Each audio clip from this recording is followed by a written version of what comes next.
So up until now, we've been talking mainly about psychology, not a lot of biology, not a lot of mechanism. And now we're going to transition into talking about mechanism, hormones, receptors, etc.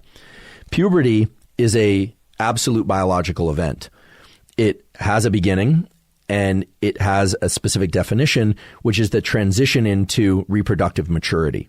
So there are a lot of hormonal changes. Yes, there are also a lot of brain changes. And most people don't realize it, but the brain changes occur first. The brain turns on the hormone systems that allow puberty to occur. What you observe in animals and humans is that around the end of adolescence and during the transition to puberty, both because of changes in the brain and changes in hormones, there's an intense desire on the part of the child to get further and further away from primary caregivers.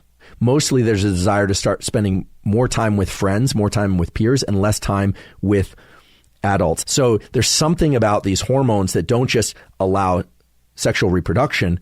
They don't just change the brain and bodily organs and the shape of us. They also bias us towards dispersal, getting further and further away from primary caregivers in particular. What are the brain areas for emotion? And nowadays, there's a lot of debate about this. For years, it was thought that there might be circuits, meaning connections in the brain that generate the feeling of being happy, or circuits that generate the feeling of being sad, etc. That's been challenged. And yet, I think there's good evidence for circuits in the brain, such as limbic circuits and other circuits, that shift our overall states or our overall level of alertness or calmness, or whether or not they bias us toward viewing the outside world or paying more attention to what's going on inside our bodies.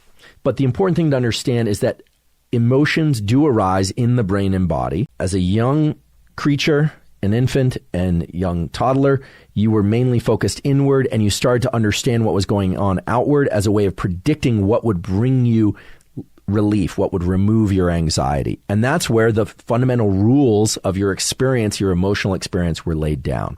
So now let's talk about what kind of baby you were, because that actually informs your emotionality now. These are classic, they're actually famous experiments done by Bowlby and Ainsworth. This is this classic experiment of what was called the strange situation task, in which, and I'm describing it very coarsely here, I realize, but a mother and child come into the laboratory. The other molecule that we make that's extremely important for social bonds and emotionality is one that we're going to talk about more in the month on hormones, and that's vasopressin. Vasopressin has effects on the brain directly. It actually creates feelings of giddy love. It also has very interesting effects on monogamous or non-monogamous behavior. This, again, we will revisit in the future, but there's a beautiful set of experiments that have been done in a little rodent species called a prairie vole.